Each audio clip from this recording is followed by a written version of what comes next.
Hello everyone, welcome to Atmos' first demo, and today I'm just going to show you how the app works and some of its features. So the first thing is how to access the app. The easiest way is just to go to the menu bar and click its icon. The next way is just to use keybinds. You press Command / to show it anywhere, and if you click on it and escape, it will hide it again. Now that we have the app here, we just hold it and you can access this 5-button UI. The middle one is the most important. Let's enter it. It shows all the features here, and the first one is audio. You can enable this and it will play audio that you chose. You can upload your own, and the app also has 5 already built in.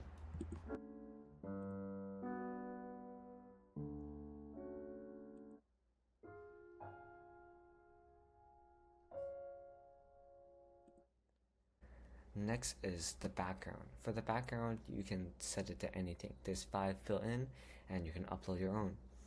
So enable it, and here we have a Minecraft sunset, and you can change it to images that comes with, maybe anime, maybe landscapes. There's also a filter. You can also just choose no filter. You can make it dim, darker, blurry, or black and white. For lock screen, you can also choose any built-in ones or the ones that you upload. The next section is cursors. For cursors, you just have to enable this, and your cursor is replaced by a brand new custom cursor. Let's say you don't like this style. Great, there's 4 different other ones. Now, let's say you click Pebble. You can choose whether it's small, medium, or large. Next, you just click this color selector if you want to change its color. You can change the darkness of the cursor. And if you prefer white, just press reset. Of course, none of these cursors might suit your likings, so just press a new cursor and you can just upload your entire new cursor. The pointer image is required, as any unuploaded states will default to using this pointer state. You can make a light version of the cursor, which is this version, and a dark version of this cursor, which is basically the inverted version. Now, if you just found a cursor online and you just screenshot it, remove its background, this feature here called Smart Positioning helps you position your cursor and crop it down so where you click is the top left of your cursor. But if your cursor is downloaded from somewhere professional, or you bought this cursor, you can just toggle it off and upload each of these. The next section is trails. For trails, it's basically another addition to your cursors. You can choose Ghost, Stardust, Bubbles, or Ink Trail, and these basically just follow your cursor, as I said. Widgets. Basically, it won't interfere with any of the Apple's original widgets, and you just press Add Widgets, and there's a bunch of new widgets apart from Apple's originals. For example, you can go to Personal and add a quote, and just click on the preview button, and you can move it around, you can resize it, and you can even make it place freely without snap enabled. And if you want to edit this more, just hold it and the widgets will show a custom menu. Here you can choose the style. You can even set it to a gradient. You can choose the font. You can also choose the weight of the font and how well the thing goes.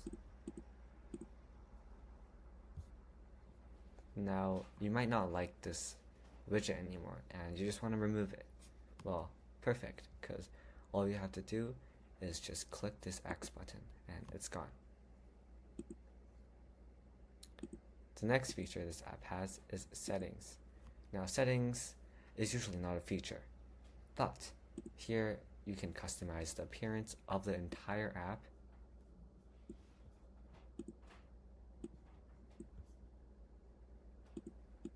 you can customize the features of the app.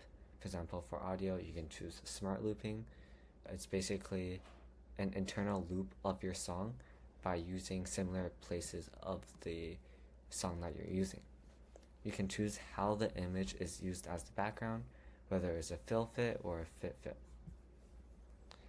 Next is cursor. For cursor, you can either use the light mode, which is the default, or you can use the dark mode.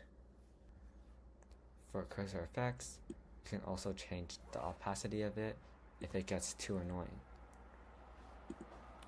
Next, we have data. For data management, all you have to do is click reset app if you want to delete everything. You can click clear library if you want to delete all the elements that you uploaded. Now, in this upgrade screen, just click check for updates and it will check for the latest update. If you want to bring your account to another computer, you can just click export profile and it will download your profile as a .profile package, and just press import profile and you can import that .profile into this app. The next feature is this add button. So for add, you can basically add any file that you want. For the demo, let's just use this demo file, drop it in. Here, as you can see, there's a two-way toggle.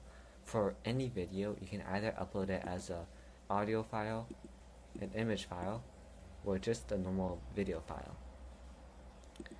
Then rename it.